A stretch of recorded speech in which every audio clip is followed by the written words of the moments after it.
مولاي صل وسلم دائما أبدا على حبيبك خير الخلق كلهم. مولاي صل وسلم دائما أبدا على حبيبك خير الخلق كلهم. يا نبي سلام عليك، يا رسول سلام عليك، يا حبيب سلام عليك، صلوات الله عليك.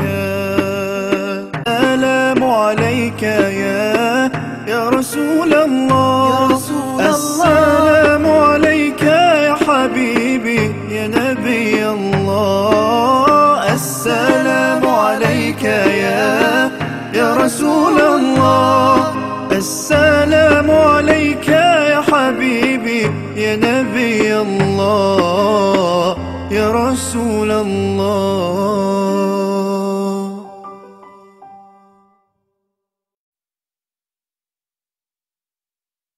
مولاي صل وسلم دائما أبدا على حبيبك خير الخلق كلهم. مولاي صل وسلم دائما أبدا على حبيبك خير الخلق كلهم. يا نبي سلام عليك، يا رسول سلام عليك، يا حبيب سلام عليك، صلوات الله عليك. سلام عليك يا رسول الله، السلام عليك يا حبيبي يا نبي الله، السلام عليك يا رسول الله، السلام عليك يا حبيبي يا نبي الله يا رسول الله.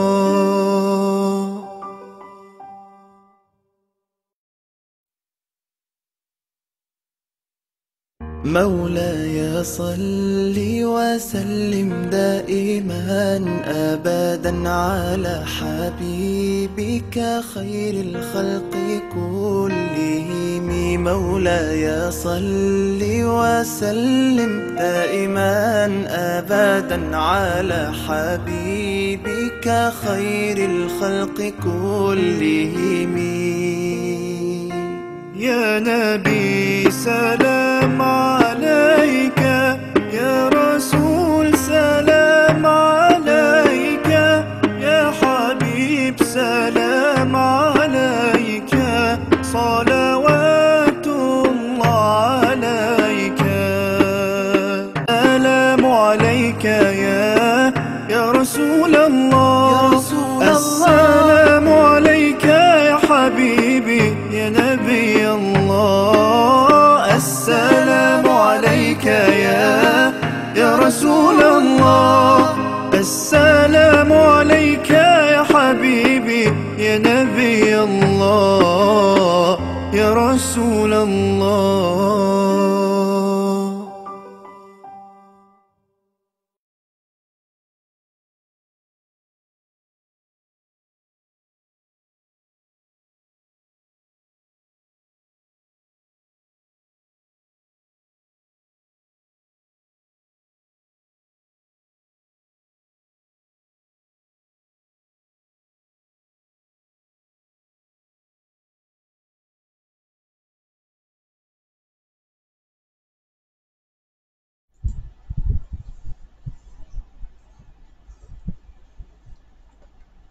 أعوذ بالله من الشيطان الرجيم.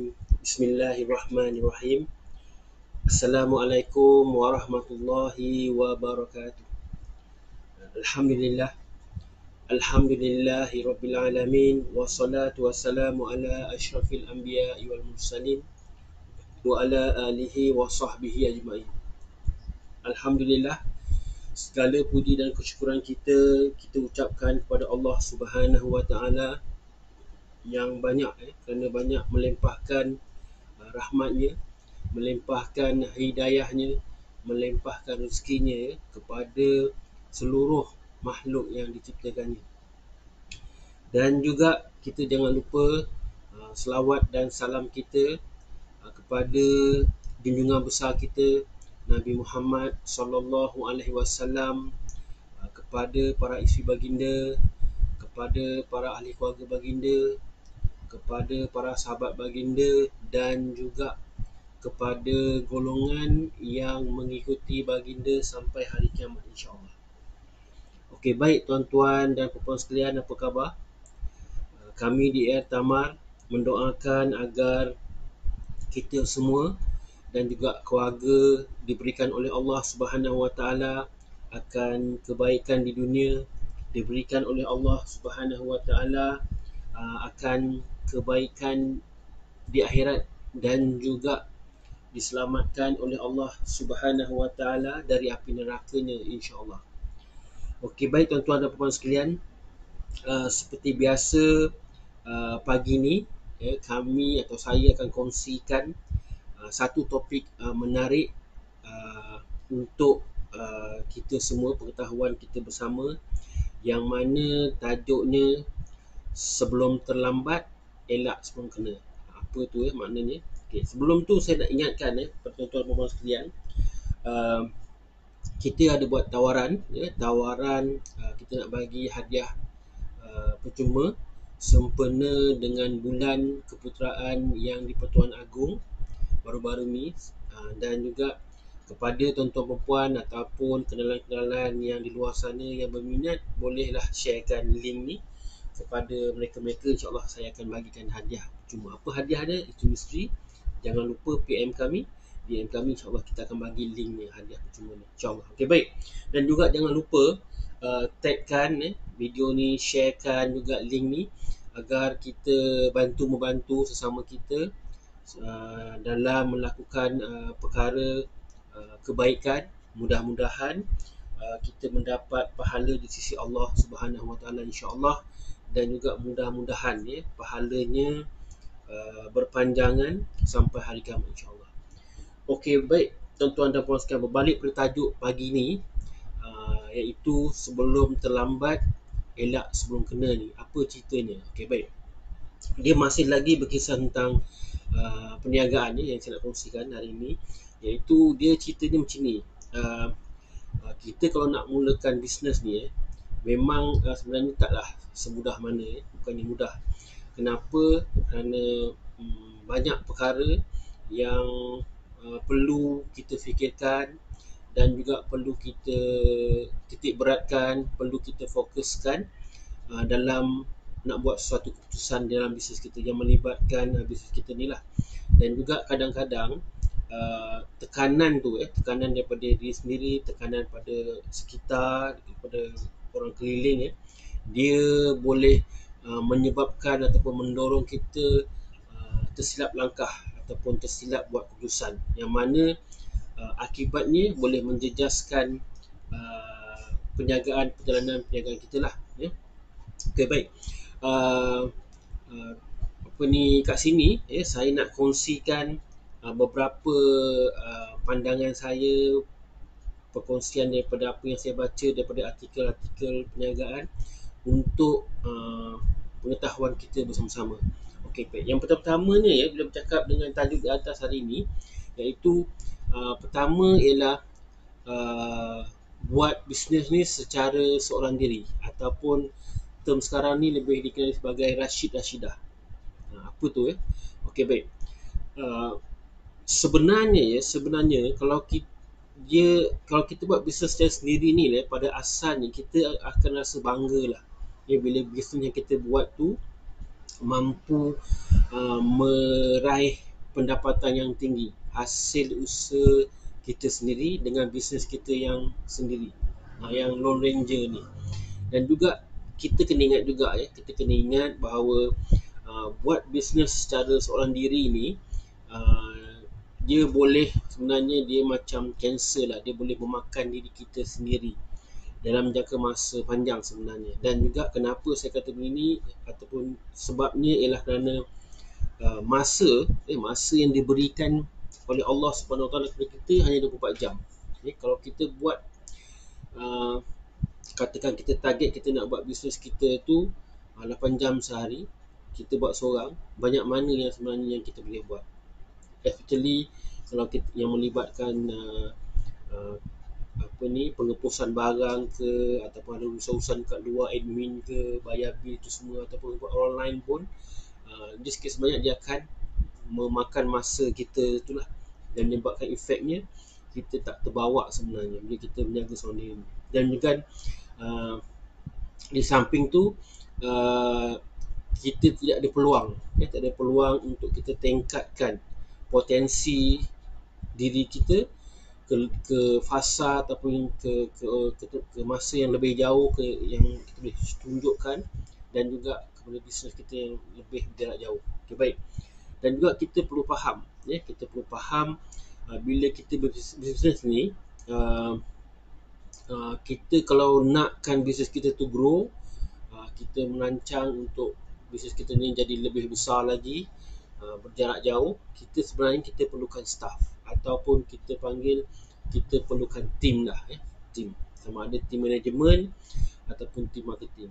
Kita perlukan orang lain sebagai nak menyupport ataupun membantu kita dalam urusan bisnes kita seharian ni. Dan juga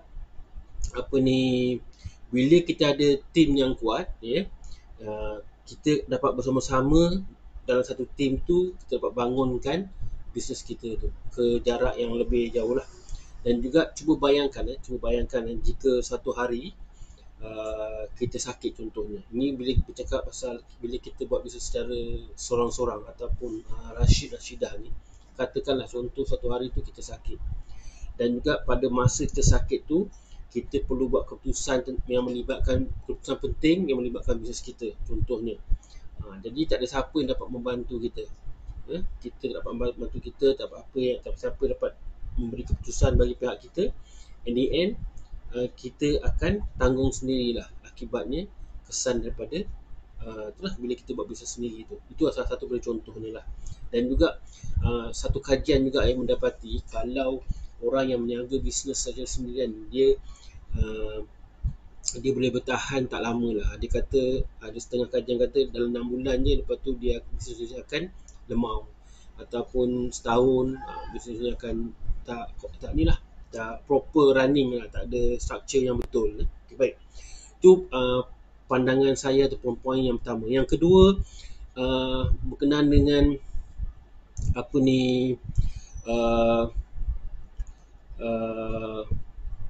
gandaan, yang saya panggil macam kita tidak ada gandakan perkara yang betul. Apa makna gandakan perkara yang betul? Dia macam ni.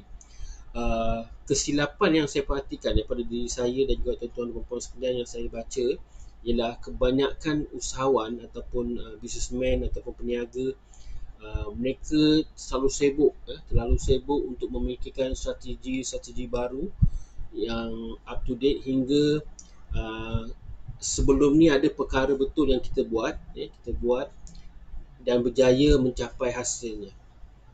Contohnya macam katakan kita buat pemasaran secara online, kita gunakan FB Group contohnya, dan FB Group tu mendatangkan hasil jualan yang tinggi, tapi kita tak gandakan, maknanya kita tak fokus pada grup tu untuk kita upsellkan lagi, kita memperlipat gandakan lagi pendapatan jualan kita tu di grup tersebut. Jadi kita sibuk cari kata orang platform lain, macam mana nak cari klien baru, padahal yang dah kita buat tadi tu dah betul. Sepatutnya kita dah, kalau satu perkara tu kalau kita dah buat betul dan mendatangkan hasil yang betul yang kita nak, kita buat banyak kali benda yang sama tu sebanyak 10 kali. Maksudnya kita gandakan 10 kali, kita tambah lagi, kita upgrade lagi kepada tempat tu lah, kepada kita panggil situation tu. Okay, baik. Dan juga jangan pula kita dah buat satu tindakan tu, satu perkara lagi, kita buat tindakan tu secara, kata orang, semua tindakan kita nak buat. Eloknya kita buat tindakan tu satu-satu, berdikit-dikit, bertatih-tatih. tindakan salah, kita cuba satu lagi tindakan. Jangan semua kita nak buat serentak, tak terbuat sebenarnya kita nanti. Dan juga takut-takut nanti tidak mendatangkan result ataupun hasil, dah tentu dia merugikan masa kita. Okey, itu yang poin yang kedua. Yang ketiga ialah pendapat orang lain. Apa maknanya? Pendapat orang lain ni macam ni tau. Bila kita kepada yang mula-mula baru nak berniaga ataupun yang dah berniaga pun memanglah kan sebenarnya digalakkan untuk kita bertanya, rajin bertanya, sama ada kepada pelanggan kita ataupun kepada kawan-kawan yang sama-sama berniaga, dan juga kepada semarka yang berniaga, sesiapa saja kita rajin bertanya, minta pendapat. Tujuannya untuk kita mencari ilmu sebenarnya, mencari ilmu shortcut dengan bertanya ni. Tapi sebenarnya kita kena ingat apa yang kita dapat, yang kita kongsikan daripada hasil kita bertanya dengan orang keliling, terutamanya orang-orang yang berniaga ni. Jangan lupa info yang kita dapat tu, kita kena pastikan dulu pertama-tamanya orang yang cakap tu, yang bagi cadangan ataupun idea tu, dia buat dah dan dah ada result dia dan berjaya. Jadi baru kita follow. Kalau tak ada resultnya, kita kena tanya dengan orang lain juga, orang yang pihak lain, minta pandangan, betul ke pandangan si Polan ni, okey ke, boleh terima ke. Kita minta second opinion, pandangan kedua. Dan juga yang kedua, kalau dia buat tu betul, ada result, dan baru kita proceed dengan pandangan dia, dan kita buat berkali-kali, berganda-ganda sebenarnya yang saya cakap tadi. Barulah kita akan nampak peningkatan perniagaan kita ataupun jualan kita tu. Okay, itu yang ketiga. Yang keempat ialah sikap kita terlalu percayalah kepada orang keliling kita ni. Dia macam ni kalau kita berniaga, kadang-kadang ada orang sharekan pengalaman, pengetahuan semua ni. Yang penting ialah kita kena nilai dulu. Kita kena nilai dulu perkongsian tu. Kita kena fikirkan betul-betul masak-masak supaya kita tak siap langkah. Kadang-kadang ada kawan-kawan yang nak membantu kita grow dalam bisnes. Ada juga kawan-kawan yang kata nak membantu tapi nak melingkupkan sebenarnya. Jadi kita kena berhati-hati dalam memilih mendengar pandangan orang-orang sekeliling kita lah. Okay, baik. Itu yang keempat. Yang kelima ialah kita tak upgrade diri kita. Apa yang kita maksudkan upgrade diri kita ni? Dia macam ni. Kalau kita masih dengan cara lama kita menjalankan perniagaan, kita kena fikirkan juga kalau cara tu tidak mendatangkan hasil ataupun hanya hasil dia cukup-cukup makan saja, kita kena fikirkan yang kita harus kembangkan minda kita dulu untuk fikir ke hadapan. Bagaimana kita nak berjaya dalam bersaing dengan pesaing-pesaing yang sama sektor ataupun perniagaan dengan kita. Kita kena fikirkan, jangan kita seronok ataupun kita rasa selesa dengan apa yang kita buat. Jadi hasilnya pun selesa gitu dah, cukup-cukup lah. Jadi bila kita ada mentaliti gitu, na'udzubillah, takut nanti itu dalam jangka masa pendek dan jangka masa panjang perniagaan kita tak boleh bersaing. End up pesaing akan lebih bersaing, akan lebih jauh ke hadapan. Kita tidak nak upgrade diri kita, sama ada upgrade dari segi ilmu. Biasanya ilmu lah yang penting dalam bisnes ni.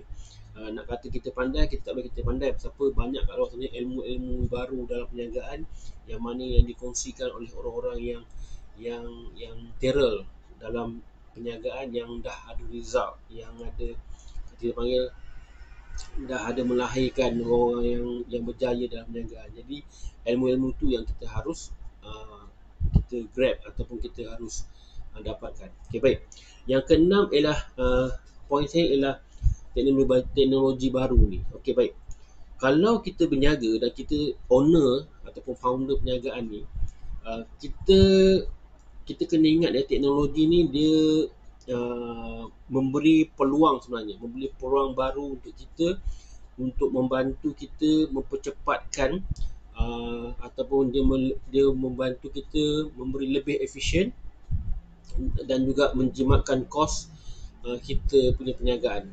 Maksud saya macam ni kalau setengah orang tengok teknologi ni dia agak takut lah, takut macam takut apa, takut uh, mem- teknologi itu memerlukan diri dia untuk gunakan teknologi itu memerlukan masa yang untuk belajar tu masa yang panjang lah. Tapi kena ingat keengganan kita untuk tidak menyesuaikan diri kita, tidak terima teknologi baru ni, tidak terima trend baru ni, dia sebenarnya sikit sebanyak dia akan memusnahkan perniagaan kita. Contohnya macam ni. Contohkan dulu kita tidak pernah kenal satu app nama dia TikTok kan, macam video pendek TikTok ni. Sekarang ni TikTok dah jadi trend. Jadi mau tak mau kita kena ikut trend tu. Kenapa kena ikut? Pasal apa? Ramai di kalangan pelanggan-pelanggan kita, kalangan kita yang menggunakan TikTok. Jadi kita kena ikut trend tu. Kita tak boleh abaikan. Jadi kat situ kita bukan kena mahir, kena terror kata orang TikTok ni, tak. Kita belajar secara basic saja, which is memang ambil masa lah sikit. Tapi kalau nak lagi terror, kita kenalah kata orang, kalau perniagaan kita tu ada duit, kita hire lah orang-orang IT ni, orang yang pakar social media ni untuk runkan TikTok tu untuk marketing, pemasaran ataupun pemasaran perniagaan kita lah, produk atau servis kita. Okay, baik. Itu poin saya. Dan juga yang terakhir ialah kita tak kenal, tidak kenal secara tepat sasaran pelanggan kita. Ini pun satu isu yang penting sebenarnya. Kalau kita nak tahu, salah satu pada bahagian penting dalam kempen pemasaran ni ialah kita kenal pasti sasaran pelanggan kita yang tepat. Bila kita kenal pasti sasaran kita yang tepat ni, siapa pelanggan kita ni, pemasaran kita tu ataupun kempen pemasaran kita tu akan berjaya, insya-Allah. Dan juga satu perkara lagi, bila nak kenal pelanggan-pelanggan kita ni, maksud saya pelanggan-pelanggan yang baru di luar sana tu, trafik di luar sana tu, kita perlu buat penyelidikan marketing lah. Kita perlu buat penyelidikan marketing untuk kita kenal pasti sasaran kita siapa. Sebagai contoh, kalau kita dah ada pelanggan ataupun database yang dah membeli dengan kita sebagai contoh, jadi kita kena buat kajian, kita kena tanya, minta feedback, dan juga apa lagi yang kita boleh belajar lah, ataupun kita boleh kena pasti pelanggan yang macam mana, yang macam si Polan ni contohnya. Jadi bila kita kenal itu, insya-Allah bila kita buat satu kempen tu, bila kita post kat social media tu, kita target pemasaran kita tu betul, tepat kepada pelanggan baru di luar sana. Okay, baik. Okay, itu saja yang saya dapat kongsikan hari ini berkenaan dengan ABS saja, yang tajuknya sebelum terlambat elak sebelum kena. Jadi jangan lupa kepada tuan-tuan puan-puan sekalian yang baru saja yang mengikuti ABS saya tak sempat mengikuti ABS ini, bolehlah ulang siar kemudian apabila di-upload balik di dalam FB Live saya. Dan juga kepada yang tuan-tuan puan-puan sekalian yang telah mengikuti AB Live saya daripada awal hingga akhir, saya ucapkan berbanyak terima kasih. Moga-moga kita mendapat sesuatu ilmu, insya-Allah. Dan juga jangan lupa learning point, saya akan bagi hadiah juga kepada siapa yang bagi poin-poin yang saya ceritakan tadi. Untuk claim hadiah, sila PM di bawah, kita akan bagi insya-Allah hadiah misteri, insya-Allah. Dan juga sebelum saya mengakhiri AB Live saya ni, yang pertamanya saya ingin memperkenalkan diri saya. Saya Abdul Rahman bin Muhammad Nur. Perniagaan saya ialah AR Tamar, yang mana kami merupakan wakil pemasaran produk untuk Mursyid Al-Hijaz International Sdn Bhd. Dan juga kepakaran saya ialah membantu tuan-tuan dan puan-puan sekalian di luar sana dalam menjaga kesihatan jasmani agar dapat beribadat, membantu orang lain agar boleh rasa cinta, sayang dan rindu kepada Nabi Muhammad SAW, dan juga kepada Allah SWT. Dan juga kami bantu tuan-tuan dan puan sekalian melalui produk jus ajwa ni ataupun pati ajwa ni, produk kesihatan, dengan apa yang tindakan yang perlu tuan-tuan lakukan ialah jangan lupa PM kami, DM kami untuk dapatkan infonya. Jadi kami akan bantu, kami akan berikan info berkenaan dengan produk kesihatan iaitu pati ajwa ni. Dan juga bila dikatakan kenapa kami concentrate dengan produk Ajwa ni ataupun parti Ajwa ni, satu perkara yang saya nak tuan-tuan perempuan fikirkan ialah dalam banyak-banyak apa ni, tamar yang Allah ciptakan ni di merata dunia lah, tak kira, dan difahamkan ada beribu-ribu jenis tamar ni di luar sana, bukan saja di Timur Tengah, malah di Amerika pun ada tanam, di mana-mana saja. Tapi satu je kurma ataupun produk tamar ni yang ada hadis, yang ada diceritakan hadis kelebihannya, iaitu kurma Ajwa ataupun tamar Ajwa, yang mana kami jadikan parti Ajwa ni lah minuman untuk semua peringkat umur. Kenapa? Cuba kita fikir, kenapa satu saja iaitu Ajwa Allah pilih? Maknanya di situ ada macam-macam jenis khasiat yang ada di situ. Seperti juga air zam-zam ni ada khasiatnya berbanding dengan air lain. Jadi banyak sebenarnya kajian telah dibuat ya. Jadi kalau tuan-tuan perempuan nak tahu apa kelebihan Ajwa ni, boleh share dalam, kita ada buka satu grup, nama grup FB grup tu ialah Nak Sihat. Jadi bolehlah join grup tu. Di situ banyak kami kongsikan kajian-kajian berkenaan Ajwa daripada dalam negara maupun luar negara, dan juga kelebihan-kelebihan Ajwa yang lain lah untuk pengetahuan tuan-tuan perempuan sekalian, insya-Allah. Okey, baik tuan-tuan perempuan sekalian, sebelum saya mengakhiri jangan lupa kami ada bagi peluang sebenarnya. Peluang kami sedang mencari tim dropship, yang mana tim dropship ni ialah kami sedang cari di kalangan seri rumah ataupun sesiapa saja yang berminat untuk mendapat pendapatan sampingan, sama ada student ataupun orang pencen kerajaan ataupun pencen swasta ataupun sesiapa sajalah yang ingin menjadi dropship kami, kami sedang cari. Dan juga apa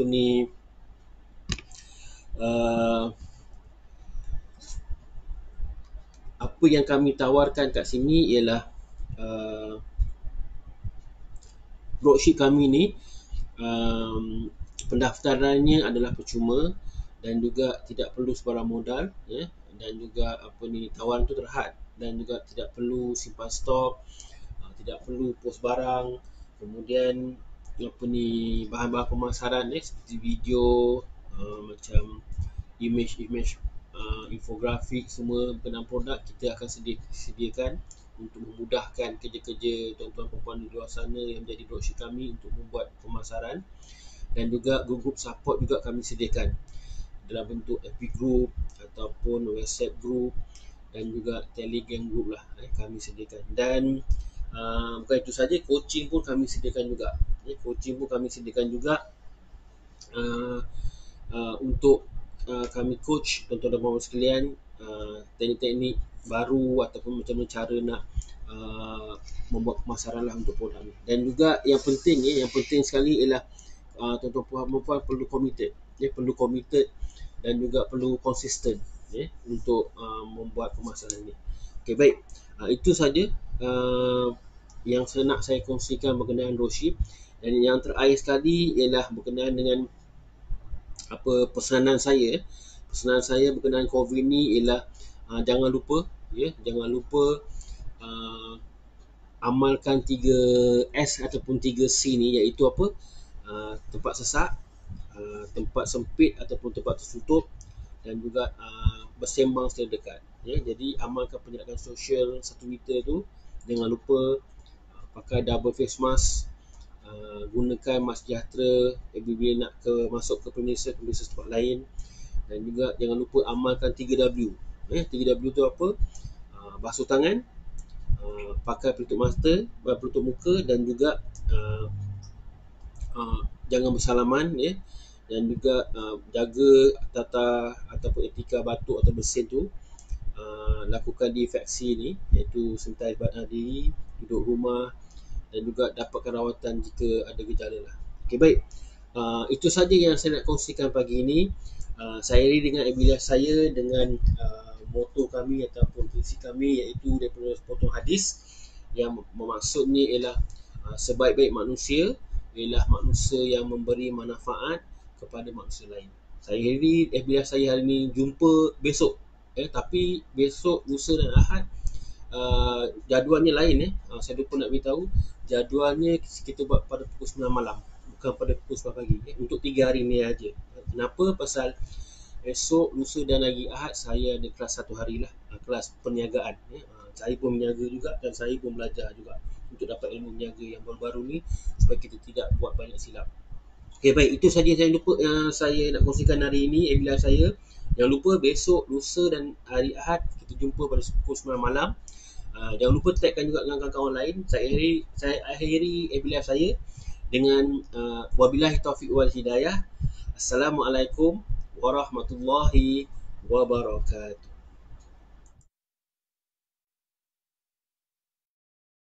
مولاي صل وسلم دائما أبدا على حبيبك خير الخلق كلهم. مولاي صل وسلم دائما أبدا على حبيبك خير الخلق كلهم. يا نبي سلام عليك، يا رسول سلام عليك، يا حبيب سلام عليك، صلوات الله عليك.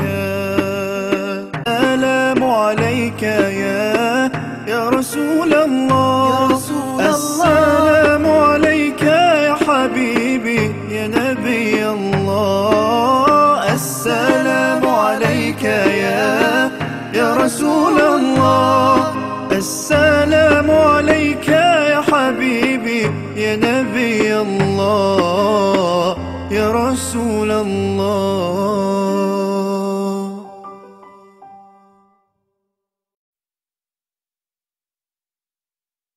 مولاي صل وسلم دائما أبدا على حبيبك خير الخلق كلهم.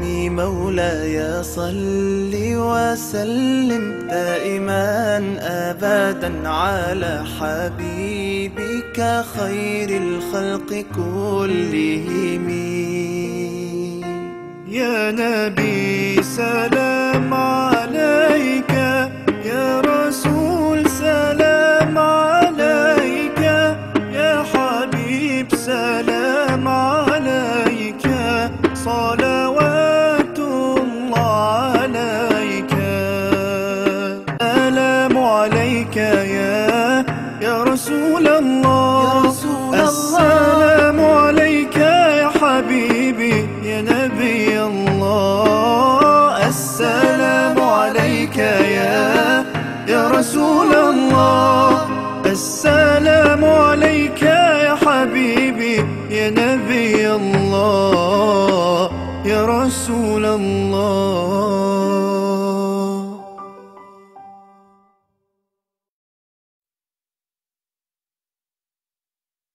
مولاي صل وسلم دائما أبدا على حبيبك خير الخلق كلهم.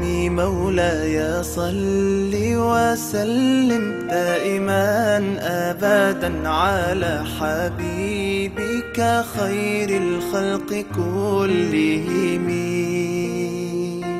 يا نبي سلام عليك، يا رسول سلام عليك، يا حبيب سلام عليك، صلوات الله عليك. سلام عليك يا رسول الله، السلام عليك يا حبيبي يا نبي الله. السلام عليك يا رسول الله، السلام عليك يا حبيبي يا نبي الله يا رسول الله.